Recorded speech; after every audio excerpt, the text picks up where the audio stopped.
Hey, hello everybody. Again, this is Greg West coming to you from the Black Community Blackboard page. Today we have a special guest, Kaii Marie is how I like to call her, you know what I'm saying, coming from North Carolina. But before we get into speaking with our guests and everything, we like to always do our introduction and let you know what this page is, this channel is dedicated to. With so much negativity in our community, and we have been allowing other people to set our narrative for so long. We have the regular media talking about what's wrong with the community, always showing us going to jail and stuff like that. We have our own people in our community who have been conditioned to talk about what's wrong with our community, but offering no solutions. This channel is dedicated to showing the positive images of Black community and the things that are going on with our healing and how we can be part of the solution and not of the problem. Um, if you would like to support this channel, I will put in later on our link. Later on I will put in our PayPal and our Cash App links. If you don't have any money to give, just please subscribe to the channel. Invite other people to subscribe. If you know anybody in your community, it just doesn't have to be in the Dayton area. Because, like I said, our guest tonight is coming from North Carolina. We're trying to do positive people all over the country. So, if you have somebody in your community that you think is one of those hidden gems that are putting in the work in our community that needs the recognition and also needs to, talk about their programs or the work that they're doing, please get with us at Black Community Blackboard at gmail.com. That will be in the description for this channel and everything, so you can get with us. And with that being said, today's guest is Kaii Marie Torrence. She has spent the last 7 years on her personal healing journey through meditation and yoga, and has worked to address the negative patterns of behavior and change the direction of her life. Her healing journey led her to enter the field of wellness and launch her passion um, project. Kaya provides restoration and therapeutic yoga services to people who need mental and emotional healing. She also helps to raise awareness of historical and generational trauma through the podcast entitled The Healing Element. Also, that how to get in touch with that podcast will be in the description and everything. Because, like I said, this is not no competition. This is all about us working together in the spirit of unity to help get information out. With that being said, hello, how you doing today? Hello, great. I'm so happy to be with you today. Yeah, this has been a long time coming. This has been a long time Yes. coming. I wanted to get you on, but I didn't have the right format. And even though I believe that the healing element is good for what we do with feelings for the future, I believe this is the right element right here. So Mhm. let's get into it. Talk, tell us a little bit about yourself, and like I did the brief description of how you got to the place of wanting to get to your healing, and also the importance of what made you want to help other people get to the healing that you found for yourself? Sure, I'd be glad to. And I wanted to say really quick, thank you for all the work that you're doing in our community. We definitely appreciate you with the podcast and with Felons of the Future. So thank you for all that work. You know, it's not easy, Yeah, but we just want to say that we definitely appreciate you and what you're doing. I appreciate that. Of course. So my journey, what led me to this space of wellness was me hitting rock bottom. Now I hit rock bottom several times, but there came a point where I just got tired of being on this cycle. And just a cycle of continuous repeating the same issues over and over again. And it was like as soon as I started to work my way out of one situation, I found myself going right back into another situation or kind of repeating the same mistakes. And that was a pattern that I had developed for years. And so when I say a pattern behavior, it's just not in romantic relationships, but it bleeds everywhere. So it was in my job, my career, my family relationships, friend relationships. I didn't have healthy boundaries. I didn't have a healthy view of self. And all of that mixed with a few other things was just causing internal turmoil. So inside I was okay, but inside I was a wreck. And so because I kept having these same issues over and over again, And I was, at that time, I was working in politics. That's been my whole career up into about a year or so ago. I was in the field of government and politics. And I always say that's what led me into I understand. meditate. I understand. With my Yes. with me getting into politics over the last couple of years, I can see how a person, if you don't have a good grounded spiritual relationship with yourself and whatever that is, whatever the being or whatever you believe, it will drive you to where you need some wellness. Okay, go ahead. Yes. I'm so happy you said that, Greg, because the other part is I didn't have a mentor. Like I didn't have anybody to go to and say, I came in naive, not really knowing a lot, and I didn't have anyone to kind of take me under their wing to say, okay, let me help you navigate through this political world. It was just kind of learning as I went along, which caused a lot of a lot of issues. But there was one point where I was just exhausted. I was mentally, emotionally exhausted. I found myself in a financial situation, which I was constantly living paycheck to paycheck, which was stressful. And I just felt like at this point in my life, I shouldn't be in this type of economic situation. And I should have a little bit better control, but I just felt like everything was out of control. And so I never forget, I was at my apartment. I was up in Albany, New York. And I was in my apartment, I was crying. I just got out of a relationship, so I was a hot mess. And I was in my feelings. I was all in my feelings. And a friend of mine, I called him and I was like, I just don't know what to do. And I'm bawling. And he came over and he was like, so what's going on? And I told him, like, I finally broke up. And he was like, well, it's about time you did that. And so he said, so what else? I was like, I just feel like everything is all over the place. I don't know what I want. And I went on a whole rant. And he looked at me and he was like, Kai, you need to pull yourself together. And I was like, what? Like, I thought it was gonna be some comfort, like, oh, okay, I understand, sister. No, he said, you need to pull yourself together. Look, what is this? You need to get it together. And I honestly needed that. And because I had reached a point where I couldn't run anymore. I couldn't run from my issues. I couldn't run from things that I was just continuing to sweep under the rug. It was like I finally came face to face. And so when that happened, I was just, even though I didn't want to hear what he had to say, I knew I had to own it. And so that's what led me to say, okay, I got to make a change, but I don't know how. Because when you've been a certain way for so long, you don't know what the alternative is. I was that way for 30 something years, and now I'm supposed to change to what? And how do I even do that? Like, how do I make different decisions when I've only made certain decisions for so long? Right. And so I had to learn, like I had to relearn, my thinking had to change. I had to relearn how to think, how to set up with proper boundaries with people.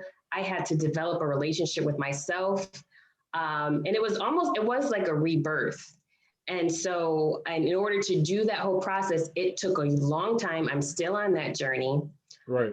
But I had my affirmations, and I always like to tell this story. After that incident, I went on The Secret. I was like looking at The Secret. I was like, I need something. I was looking up affirmations, meditation, yoga.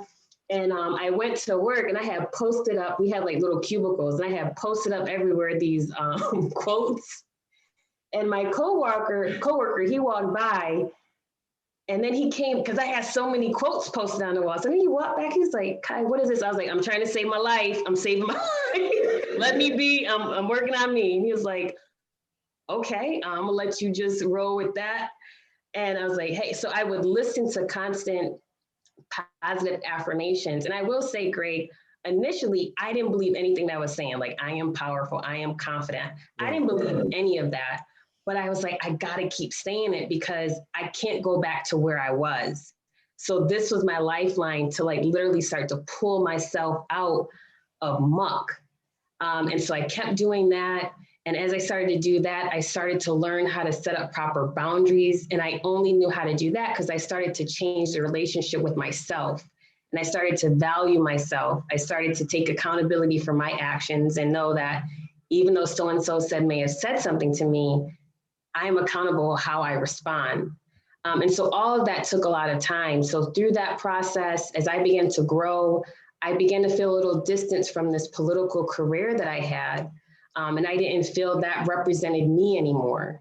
And so as I started to do more yoga, and I went and got my certification for comedic yoga, and it was just like this new me started to emerge, and it no longer fit the mold of government and politics.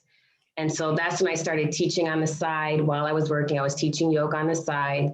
Started teaching restorative yoga on the side. And that's when I fell in love with it, because I started working with people that there was this program when I lived in Bridgeport, Connecticut, and they helped people, anyone in the community who had lost someone and never had an opportunity to grieve because maybe they didn't have counseling or the right support system. I worked with them and I provided the yoga services while they got their counseling.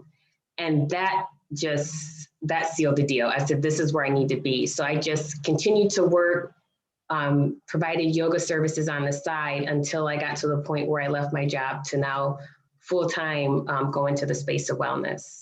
So making that transformation, because I know there's probably some people out there who feel the same way, like they're trapped into somewhere that they don't want to be. They know that there's the universe or whatever cosmic thing or whatever it is that they believe in. Because like I try to with this being really more dedicated to Pan African, everybody's beliefs. Not just what I believe. If you're Christian, you're Muslim, whatever that spiritual thing that drives you, we try to respect that.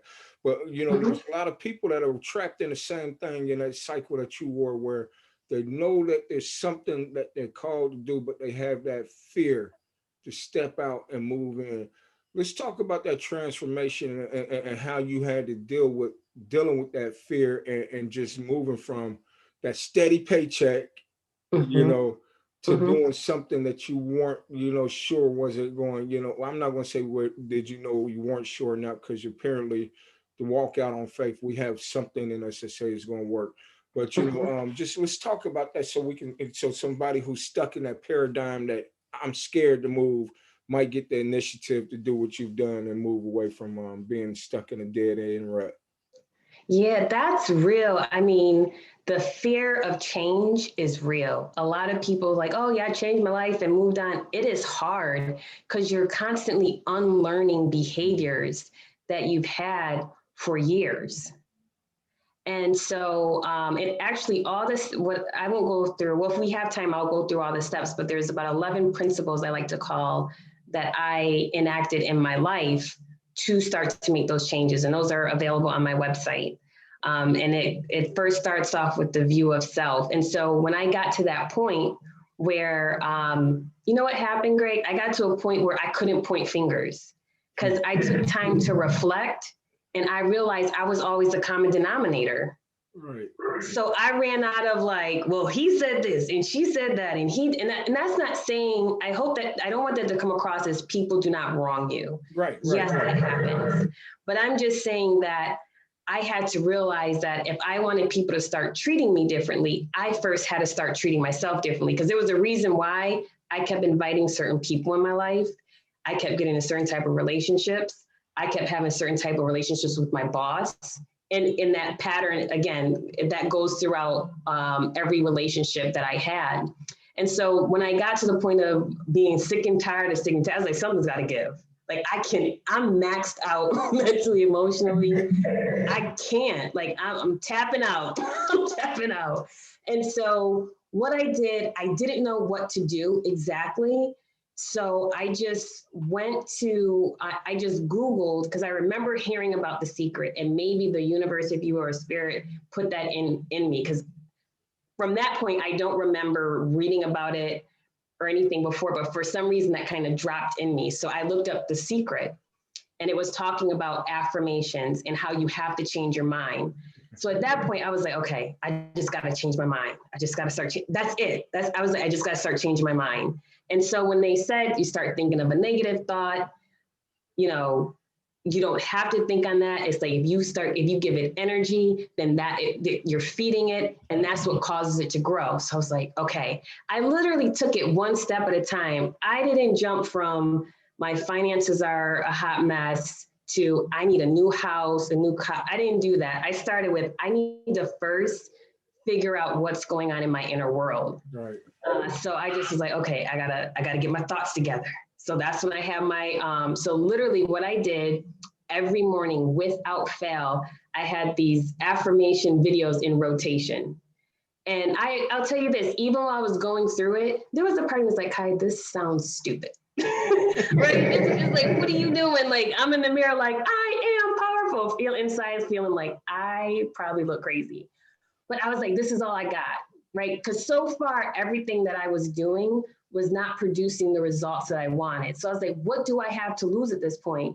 My bank account's at zero. I'm depressed. I'm not happy in my career. I keep getting in dysfunctional relationships. So what am I supposed to just keep doing the same thing? So I was like, if this fails, at least I tried. Right. And so what it started literally was this. So say if I'm at work and I make an error at work in the workplace, and usually I would get on myself. I would be angry, like, Kai, that's so stupid. You're so, I would have that negative self-talk. So when I started doing the affirmations, because I started listening to them so much, when I would make an error at work and those thoughts would come, I would immediately acknowledge it. Now, before it was such a part of me that I wouldn't even realize when those thoughts started to come and seep in. It was such a natural part of how my body, my mind would react to an issue. So then I started to acknowledge it. I was like, wait a second, I'm not stupid. Right. So therefore, that little glimmer that I did, I stopped feeding into that negativity. And so it just started with that. If that negative thought, well, Kai, that's so stupid. You made a dumb mistake. No, I made a mistake. It's not because I'm dumb. Like I literally had to talk to myself that way to reprogram my mind. And I started doing it little by little. As far as setting up boundaries, I hated saying no to people. If you looked up passive aggressive, my picture would be like, hey, y'all, that was me. I Mrs. laugh. Passive I laugh Aggressive. out of it. I laugh out of identification because even with the work that I've been doing, man, I sometimes can get that way, and then I'm angry. I want to say I'm angry at somebody else, but really it's for me for crossing my letting down my boundaries again. So I was Yes. laughing out of identification. Don't believe. So Yeah, don't I think I was was laughing at Miss Passive Aggressive Greg. Like, I'm walking, I'm angry. And so my friends was like, hi, well, why don't you just tell the person? Because I would just smile in their face, like, oh, everything's fine. And inside, I'm like raging. And so I was like, okay, how can I start to address this? And it started off little, like, and it felt so uncomfortable. And I'm not saying change is easy. Like, when I started confronting things, it was extremely uncomfortable it. Yeah. because I wasn't used to confronting anything. That was a pattern. So when I had to start, it was almost like I was standing in front of people with my eyes closed, like, and I didn't really like, because I was just like, God, what it took for me to stand up for myself and present the issue. I was exhausted after, and it could have just been like a no, and I had to go sit down because I'm like, that took a lot because I had to get used to beginning to change my pattern. So when people are looking to start making those changes, it is scary. And I can't say that it's not. It's just that when you get to that point where it's like, what I have been doing, it's not working. I got to start making some changes. And so in doing that, it's also extending grace to yourself to say, okay, I've been this way for 30 something years, right? Change isn't going to happen overnight. So I have to be patient with myself, but I also have to push myself to be that person. And I didn't even know the person I wanted to be. I just knew the person I didn't want to be. So I just kept moving in the opposite direction.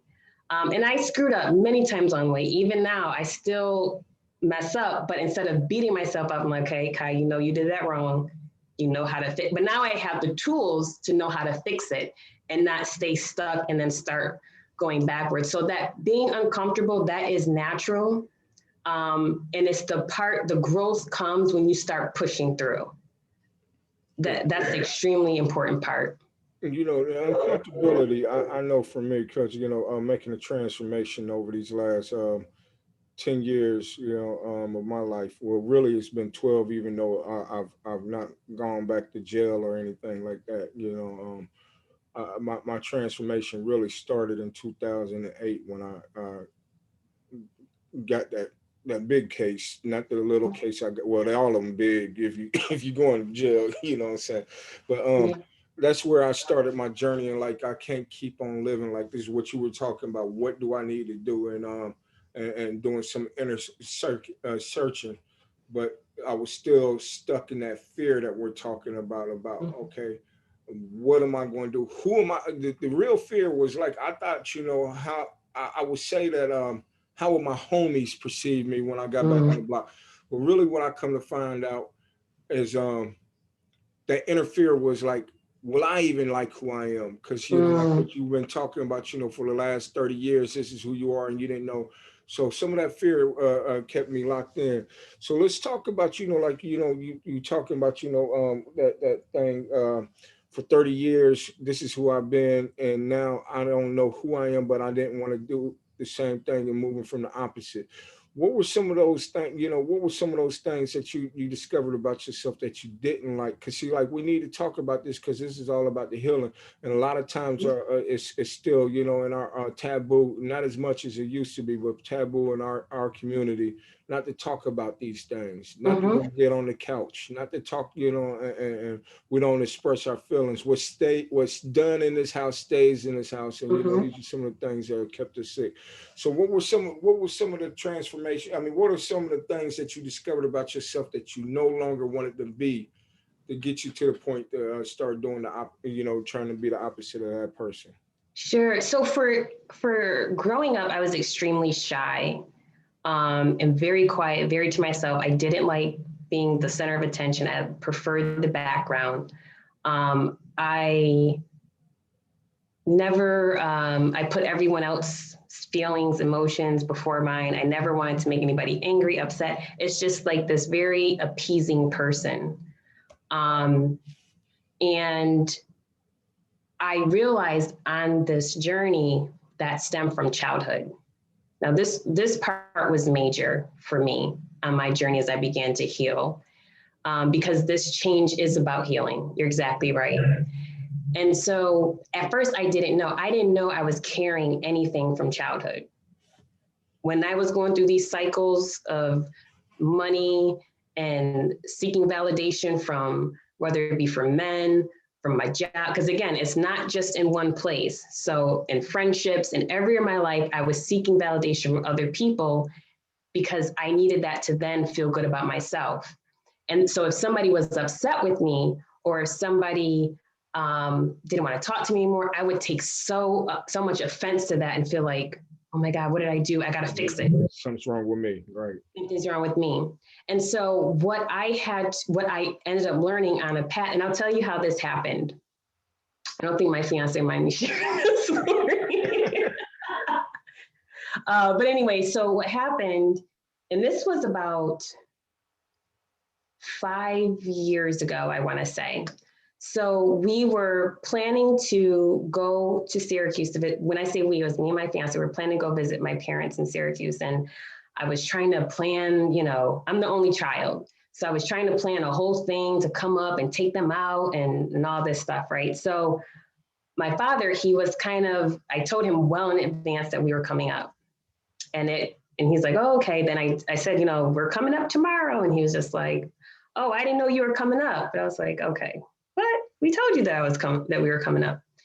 So so when we were making plans, I had made reservations. Now this is around the holidays. So, if you're making reservations at a restaurant during the holidays, it's extremely important to call early because nowadays people go to restaurants. Like usually people will be at home preparing a meal. But now a lot of folks are going to restaurants and doing family style. So that's what we were going to do. Like I said, my parents are still divorced, but they were cordial enough to come and have dinner. So we went up to Syracuse. I made the reservations. My father didn't like where we were going. And he's like, I don't want to go there.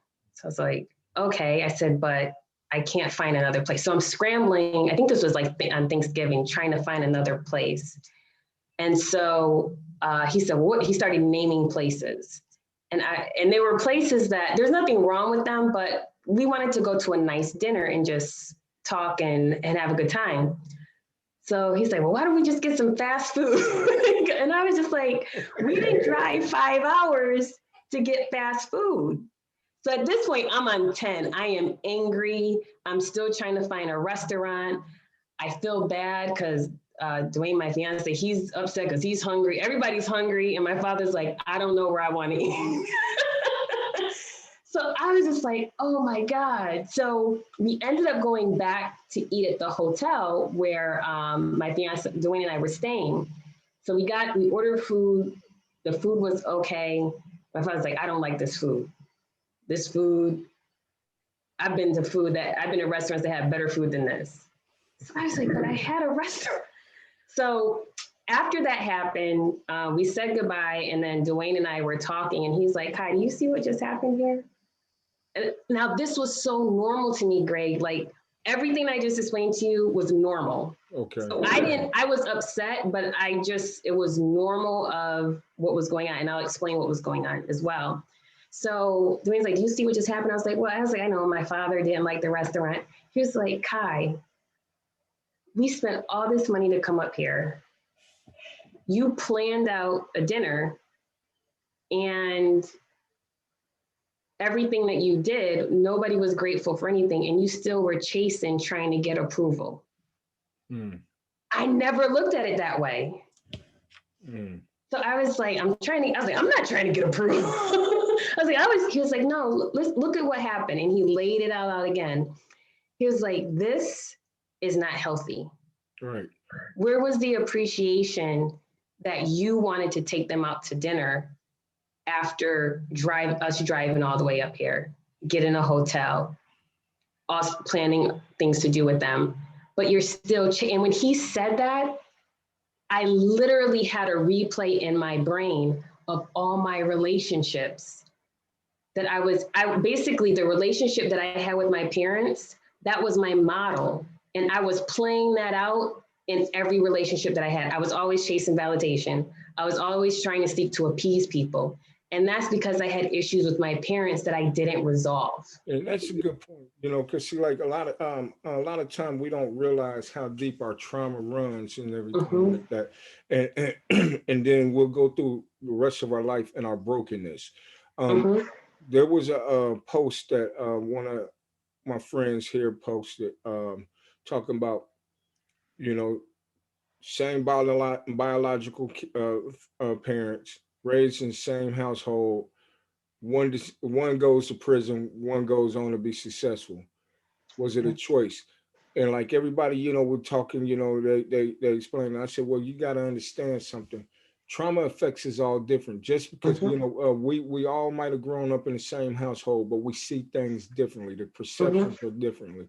And until we have somebody sometimes to help point us out, like Dwayne did us, we will keep walking in the darkness and wondering what's wrong with us. So that I was just pointing that out. That's good that you had somebody to help you see through, those rose color lenses that we would do to comfort ourselves to say that my life ain't that bad. Right. And I will keep myself in that bond of sickness, Yeah, it's so true, Greg, because when my parents went through a divorce, there was no discussion really about the impact that had on me, right? Also, when leading up to divorce, there's a lot of things going on in the household. We had two very strong personalities, and then I was there in the middle.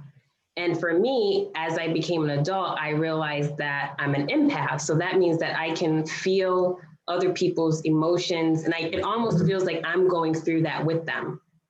That deep feeling of what if I have that type of connection with someone. So in addition to, I didn't know then, but now I know about the shyness, being so shy, pulled back, because I'm picking up on all these emotions around me and trying to figure out, well, how do I feel? I don't know, because there's so much going on in the environment around me.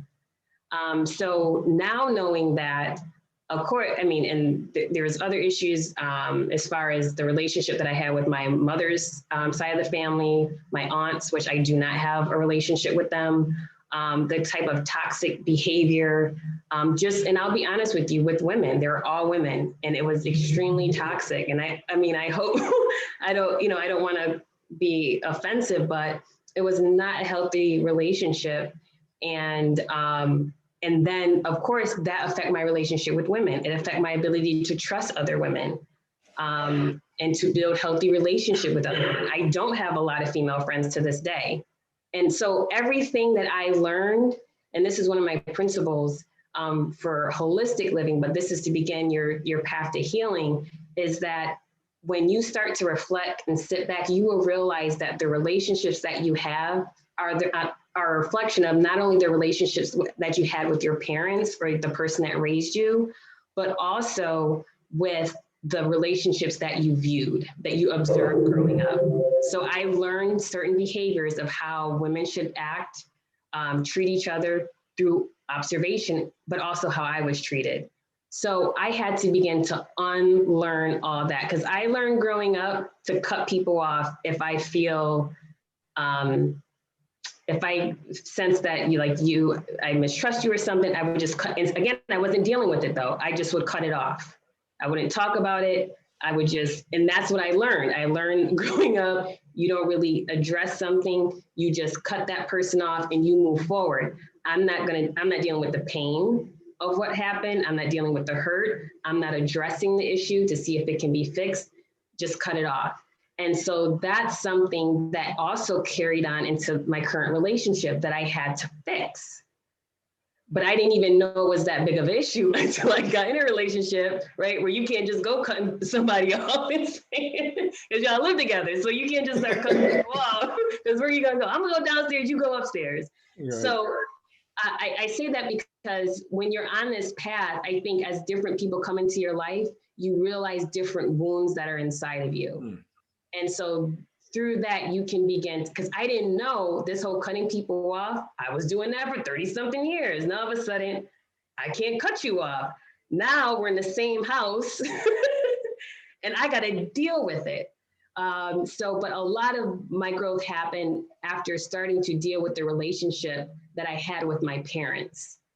And I will be honest with you, it was almost a domino effect. When I began to establish healthy boundaries and a healthy relationship with them, again, that started to affect how I could set up healthy boundaries with other people. It literally is a domino effect. Yeah, and you made a good point talking about how dealing with setting healthy boundaries with the parents and everything. What I found out that like what you've been alluding to, and it's been a real good point, that we learn these behaviors early on by dealing with our parents in our household. Yeah. And if I'm not doing any work on myself, I won't realize it. Mm-hmm. And then I'm carrying this baggage per se, through the rest of my life. And what I'm coming to find out, even during my healing process, like I say, I'm 10 years really, into, really doing some real work, even though the seed was planted 12 years ago, but really doing some. And I still see how sometimes that fear mm-hmm. that started in the household when I was young, it still can creep up and dominate my thinking process now. Mm-hmm. and that paradigm shift is very, very important, and that's one of the things that, I wanted to talk to you about, with your yoga and everything like that. How do you find that, doing the healing element and through the yoga helps people with their paradigm shift and everything? Because I know for what we believe, everything's connected through a spirit. Mm-hmm. So even through the physical aspect, it will also help our mental. So let's talk about mm-hmm. that for a little bit. Sure. So for the yoga piece, I think, I think therapy is wonderful. I think it's great. My background is not in therapy, but I do have some thoughts on it. And I do teach therapeutic yoga, but I'm not a therapist, I should say that. Okay. But I do have some thoughts as far as therapy, especially for our community. And I got a lot of this perspective really came in strong for me when I read Dr. Gail, I think it's Gail Parker's book, where she wrote a book about restorative yoga and healing racial trauma. And she talked about how in Rwanda, when they were, there was like a group of therapists that came down from the West to Rwanda, and they were supposed to be helping the community begin to heal from the genocide that took place. And so these Western doctors, therapists came in and they started taking people into isolated rooms to begin this healing, to begin therapy. And one of the Rwandan doctors came over and said, well, what are you doing? Where are you taking these people? I'm like, oh, we're starting our therapy session. We're taking them over. They're like, wait a second, you're going to take these people by themselves to an isolated cold room to rehash the trauma? No. So they put a stop to all of that. And they're like, we're not doing that. This is how we heal. They formed a community.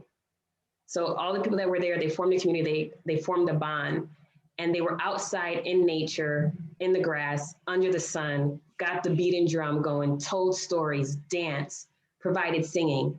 That's who we are. Right.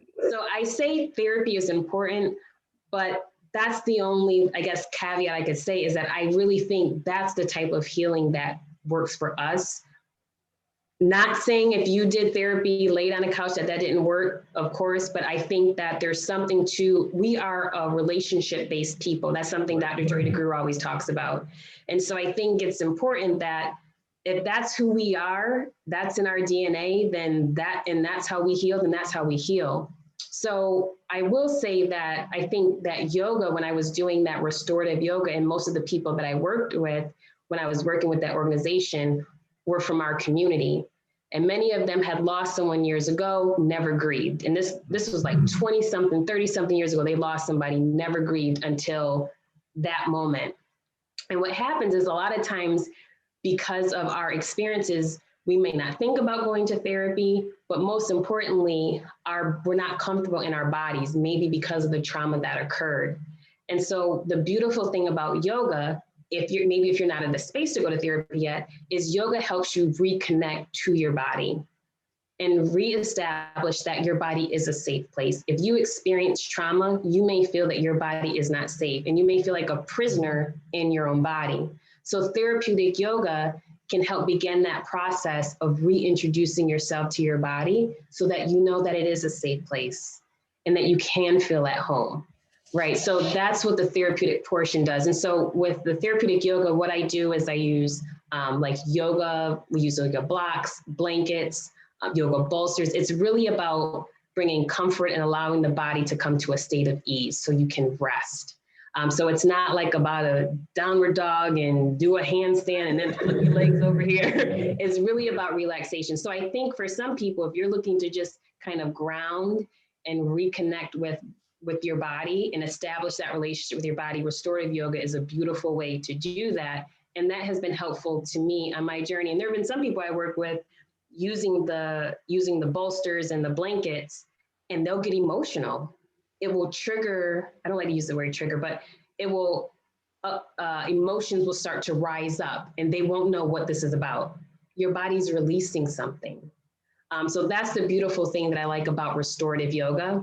And as far as the podcast, when I was on my journey to, when I was trying to figure out what was going on with me, like, I feel pretty screwed up. I need to work some things out. So I started to read not only like self-help books, but I also wanted to learn about who I was as a Black person in this country. So I started reading a lot of history books, and I got introduced to Dr. Joy DeGruy's work. And I was like, I read her book like 3 times, Post-Traumatic Slave Syndrome. And I was angry, sad, frustrated. I'm going through that right now with the book Cast. I'm reading that now. And that's on my list to read. Yeah, the same emotions that when I read the post-trauma slave disorder. Yeah, but go ahead. I'm sorry about that. No, it's okay, because I would be on the train. This is when I lived in Connecticut and I worked in New York City. So I'm on the train reading, and now I got to go to work. I'm wired up and everything. I was like, this is. I don't want to deal with these people today because I got all this. Yeah, I understand. I'm going to shake the book at people. Do you understand? You know? Yeah. So I had to wheel that in. But I knew I wanted to do something with that because it seemed like for so many years, like we learned our history, but we didn't know there was like no connection with the trauma. It was just like this happened and this happened, like a timeline. Right. But not how this impacted the bodies, minds, and spirits of the people. And I think that's what Dr. Joy DeGruy does in a masterful way with post-traumatic slave syndrome. So I read that book and I started telling everybody about it. And I was like, I want to do something with it, but I wasn't sure what, because I was also so emotional that I'll get revved up just talking about it. So I was like, I gotta wait till I calm down and I can actually explain what this is instead of getting all worked up and start yelling. So I read her book, and through that, I started to read about epigenetics, and I got introduced to Dr. Bruce Lipton's work about how trauma can be passed on. And so all of that kind of culminated when I was like, okay, I'm going to go at this full time. I was like, I should do a podcast. And the podcast is going to be about historical and generational trauma. Because I will say this really quick, Greg, the reason why I began to build healthier relationship with my parents and understand my parents, because I no longer place them on pedestals. I realized that they had a whole life before me and they had traumas before me. And then I showed up. That doesn't mean that the trauma left, the pain left. And so through her book, I began to realize that. And also the humanity, and I'm not saying everything my parents did, I just forgave, especially if you were in a very abusive situation growing up. I'm not saying you just forgive, but you understand that it wasn't about you. It was about their trauma that they never dealt with. And you bringing up some good stuff talking about learning the history of one thing our mutual friend Brandon Jones talks about. It's like sometimes we're as a Black community, we want to jump all the way back to Kemet, where we need to start learning our own history here of our own family history, our own family dynamics, understanding like what you were talking about, like I'll put my mother and my father on a pedestal, but I'll forget that they had their own trauma. And if we don't understand the epigenetics where we're passing this trauma on generation, we won't understand what's going on, and the healing becomes so much more harder.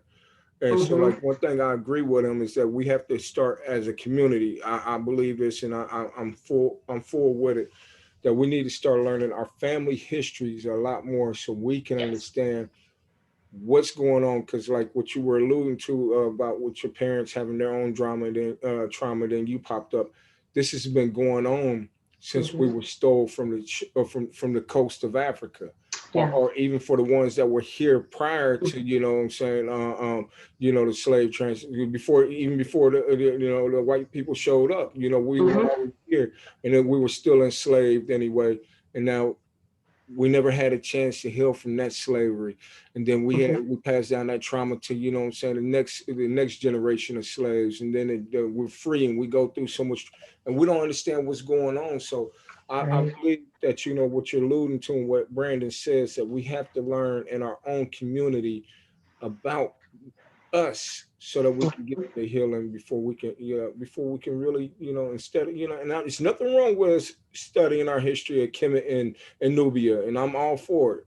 We need to know what's making us tick here, because we've been through some stuff here in America that nobody ever has been through. And like you said, we're supposed to just go through this timeline like Benjamin Banneker laid out the diagram for Washington. Now Martin Luther King did the march on. What about what about all this other stuff that's going on that's caused us this pain that we don't understand? And Right. Yeah, like people's lives are impacted. When you see, I did my first conference I did back in June of last year, and it was about defining racism and understanding, I think it was defining racism and understanding racial trauma. And we went back to explain what racism is.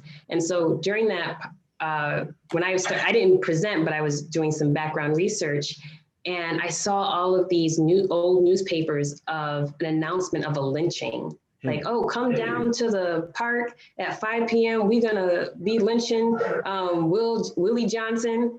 This was can you imagine seeing this constantly in a paper where someone, and of course some story was made up of what he did wrong. Like, this was an event. And now your family has to traumatic. Not only do you have to deal with it as yourself, but your family has to live with it after they've done this. Yeah. Now, speaking of, you were talking about conferences. Let's talk about some of the conferences that you have coming up. Yes, so I have, let me just pull this up to make sure I have everything. I have a women's conference coming up, and it's called Healing Ancestral wounds through ancestral trauma. And that's on February 27th. That's a Saturday. And that's from 1:30 to 4:30. This is an event that I'll be hosting with two other Black women, created for Black women, created by Black women for Black women. And basically what we're going to do is we're going to have I'm going to present on exactly what this system of white supremacy, I know everybody doesn't like that term, but the system of white supremacy, what it is and how it has contributed to our trauma. So there'll be a breakdown of that. Will this be an in-person event or will it be virtual?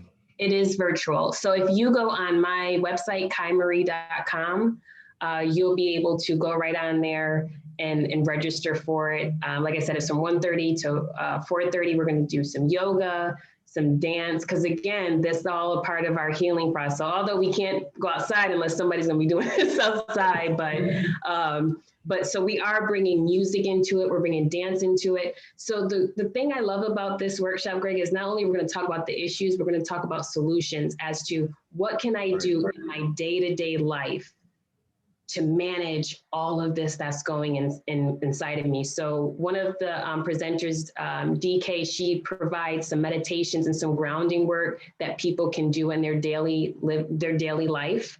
Like when you're getting up in the morning, when you're preparing food, just how do I get through the day and continue my healing journey? So she's going to be doing that. And then Chevelle, another one of the presenters, she's going to show, we're going to do a healing circle, but also provide a takeaway for everyone who comes, how you can provide your own healing circle. So if you and your girlfriends get together and you guys want to do a healing circle, could be virtual, you'll be able to do that with your daughters. Okay. So everything that you're going to learn at this workshop is definitely something you can take with you and apply to your life. Okay. What else do you have coming up? Because I know you're very busy, very, very busy. You know, and that's the energy that I like about you. You know, you're busy, and it makes me feel like I'm not odd because you know I stay busy too. No, I know we both got a lot of activities going on, in which I appreciate it, and you know we know all the work that goes on behind the scenes to make it happen. So another event that's coming up is Return of the Kings, Changing the Game. That's February 20th and 21st. I'm excited about all the Return of the Kings events. So I will be announcing the speakers for that soon. And this is a virtual event. It's free. It's going to be on my podcast, the Healing Element Podcast. It'll be live there and also on my Facebook page. Kaii Marie LLC is my Facebook page. And also I have the Return of the King Facebook group. Yeah. It's a private group. I should have made it public, but I didn't know what I was doing. So it's a private group. No, you might want to keep it private because, you know, you'll get some people coming in there that you know, it's hard, you know, but you know, the right people, it will attract the right people, and we'll keep on adding other people to it, like I have been, you know. Like, thank you. Because you don't want to make some of our groups that we're doing, Kaii, you don't want to make public because you know we do have. You got to remember what society we live in. That's true. And we, you know, while we're trying to build our own narrative, we'll have people coming with their own narrative, and that's true. And we'll be back to that person that we've been working to get away from, that passive aggressive, like you know, this is how we feel. The look on my face is what we feel on the inside. Like I want to kill somebody, but it's all cool. Let me just delete them, and nah, that ain't the way. So yeah. So right, no, you don't want the riffraff in there because that group, the purpose is for men. I post in it, but I don't post, you know, I post something that would be helpful, I think, for a conversation or for growth, but it's something that is for men only, for Black men only. Right. You know, so you say this is a 2-day event on the 20th and the 21st, huh? Yes. Okay. So the time will probably kick off on the 20th around 8:00 p.m. Eastern Standard Time. But all of that will be available very soon on my website. I'll also have it on Eventbrite so people can sign up that way. So I'm going to be posting it all over so people can check it out. We'll make sure that we'll post it inside of the Black community Blackboard too. So, like we talked about offline before you start, Mhm. when we're finished, I'll make sure that you're a part of it so you can post, your podcast and everything. Cause, it's very important what you're doing. I mean, and even if it just reaches one or two people, Mhm. that's what we need. It's the paradigm shift is not always going to happen, overnight, but it's worth trying to reach those one or two people. So, do you have Yes. anything else coming up, or are those the only two workshops you have? So my podcast, I will have several special events coming up. So if you just subscribe to the Healing Element podcast, you'll be aware of all of those. And then I do have a spring equinox virtual retreat coming up Mm. March 19th through the 20th. And we're going to be doing part of that is an Ayurveda cleanse. So just Ayurveda is just about being intentional with your eating to depending on how your body, the type of how should I say this? Depending on your body type, making sure you're eating the type of food that is right for your system. If you register for that, you will get a whole menu that you're going to you're supposed to be eating during the 2-day cleanse. You'll get a meal guide, the recipes, and all of that. And we're also going to have, like I said, yoga, also some Reiki, journaling. So it's going to be a fun-filled event. So we're looking forward to that. And more of that information can also be found on my website, and you can register that way as well. Okay. And see, that's what I'm talking about. These are the important things that are going on, and we need these are the hit like what this channel is, and also our Facebook page is dedicated to these hidden gems.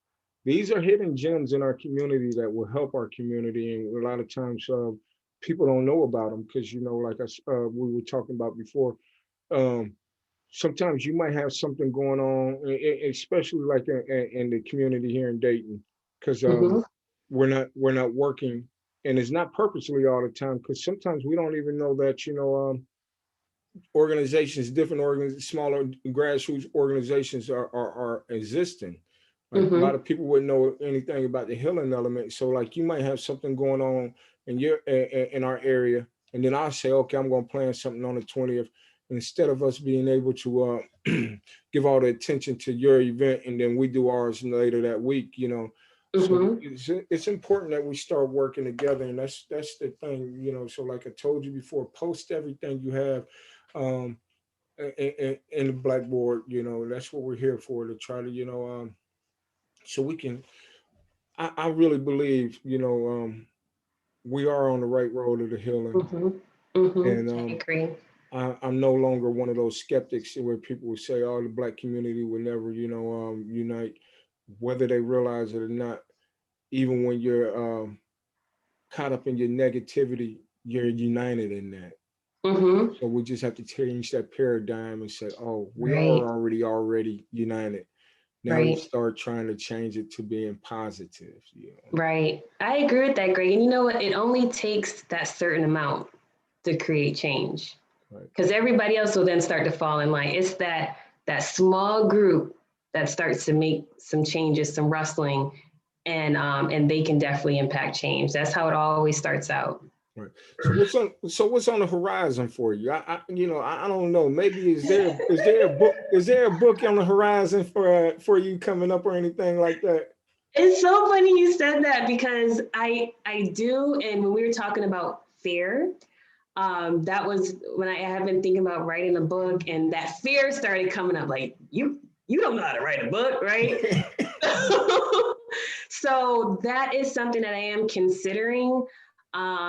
So I've started to kind of jot down ideas, and I'll say this: even jotting down the ideas is pushing through my comfort zone, right? So Okay. even though I didn't take out a full page ad or whatever, like writing down ideas, that was forcing me to say that this is a possibility. So it's always about taking those incremental steps.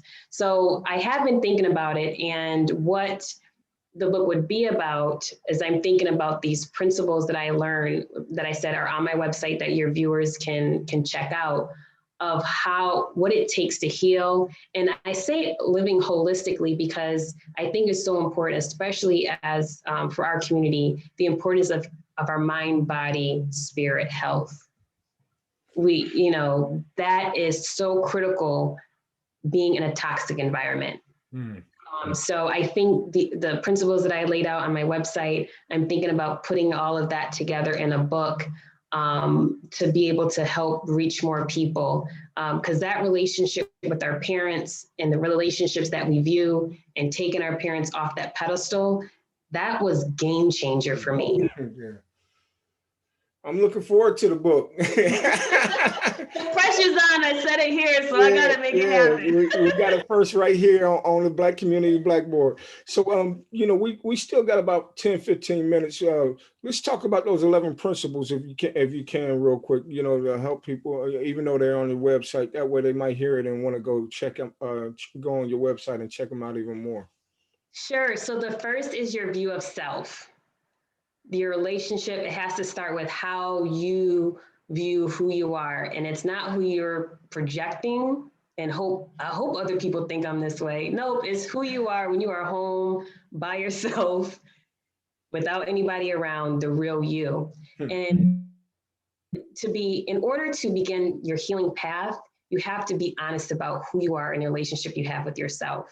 So that's literally the first step. It's not going out to do something, is you getting still, getting quiet. What I did is I looked in the mirror when I was telling you about that, when I had my whole meltdown. I looked in the mirror and I looked at myself. And for the first time, I was honest with myself. And I said out loud, I do not love the woman looking back at me. Mm. In tears, it was real. I always felt it, but I never acknowledged it because I was just tucking things under the rug. So first I had to realize that I didn't like what was looking back at me. Now, since I'm honest about that, I'm like, so what do I do about it? I had to start to change my thoughts. I had to realize that only I could change this relationship that I have with the person looking back at me.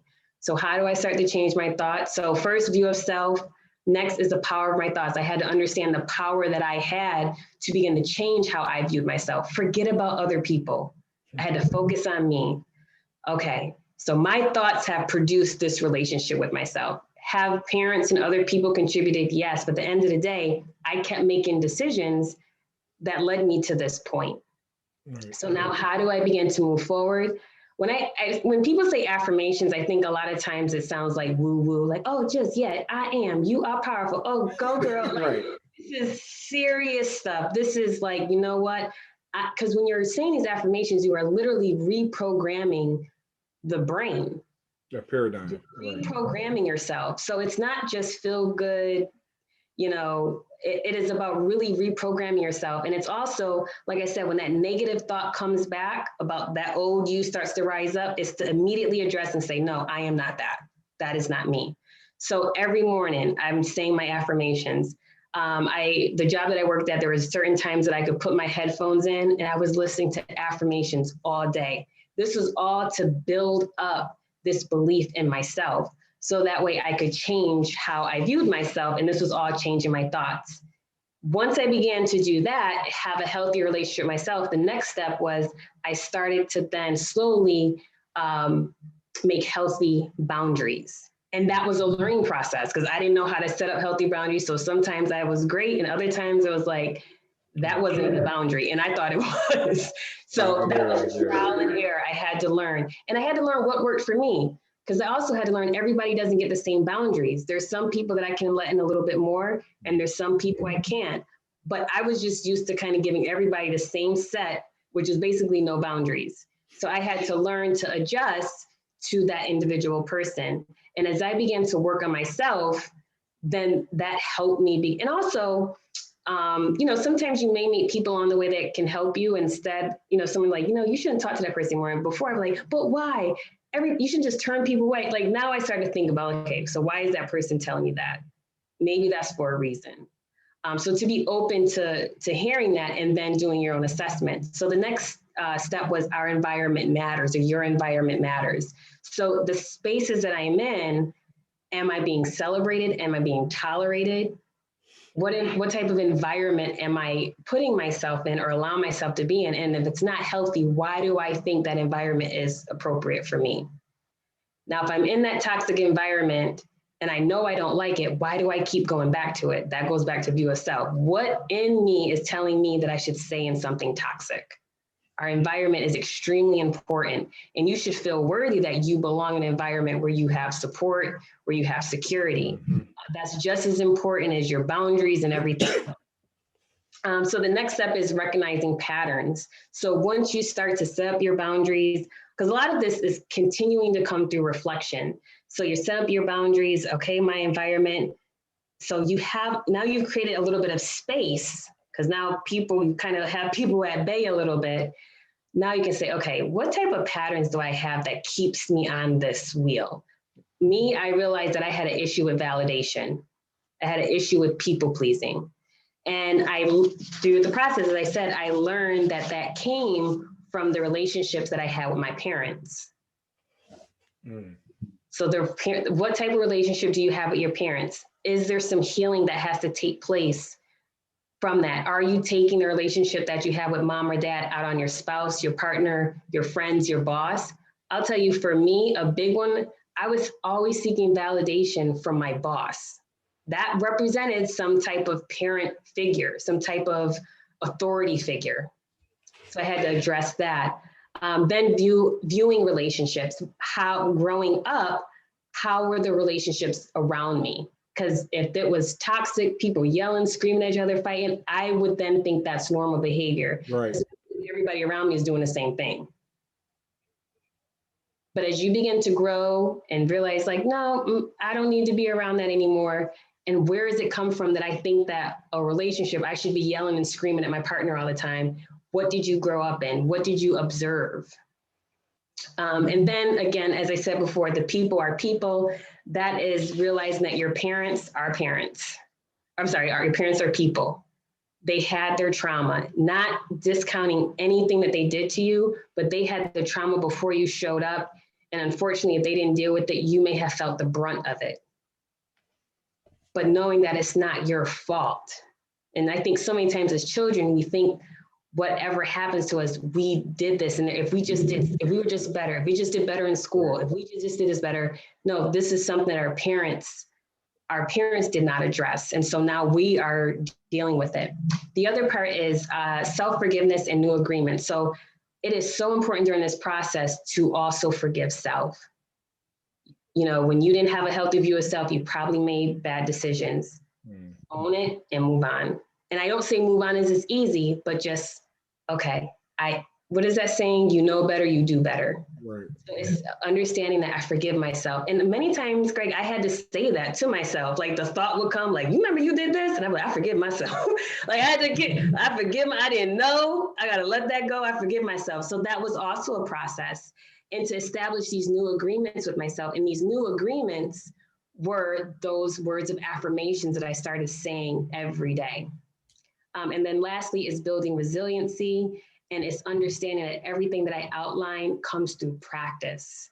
Extend grace to yourself, enact these things every single day. Sometimes you're not going to feel like it. Sometimes the old you is going to pipe up and tell someone off or be passive aggressive. And so knowing that every day you have a decision, and all of that builds your resiliency. Constantly engaging in this practice. And this type of living is a practice. Nobody has it down 100%. Right. It's something that you continue to do because you continue to grow. And so all of that can be found on the website. And I see the book coming out of just living principles that you just named, and I want to thank you, for taking this time. It was very informational. I hope our viewers get a lot out of it. If not, I hope we'll just find that one or two people that that it will reach us. Again, tell them the name of your podcast and where is it on? I know it's on Spotify, and also isn't it on Apple? Yes, it is. So you can find it on platforms, as Greg said, on Spotify, Apple, Stitcher, iHeartRadio, and TuneIn. And then you can also go to my YouTube page, the Healing Element Podcast YouTube channel, and you can go there to see all of the episodes. You can also see past episodes of Return to Kings, just so you can kind of have an idea of what to expect. So all of that information can be found there. And of course, going to my website, kaimarie.com. I also have guided meditations on my website that are free. So you can go on there, and I have those meditations that you can do to help relax, calm the body. There's also a breathing technique that I do. So all of that can be found on my website. Please go on our website. She just said the magic word that a lot of us like. Those guided meditations are free. But so I know a lot of us need that, and it's important that we get in touch with the importance of meditation, the yoga process, the healing of the trauma, identifying the trauma. So you can't heal from something if you can't identify it first of all. Yeah. So I'd like to thank you again for taking this time this evening. It's Thank always a you. pleasure. My pleasure. It's always a pleasure. I'm gonna have Nicola on next week, talking about her book. So I hope to have you back after you finish your book. Oh, the pressure. Don't forget, don't forget you got these boundaries that you learn, so you can always shut up, Greg. I don't want to hear that, man. I ain't going for that. It's okay to tell me to shut up.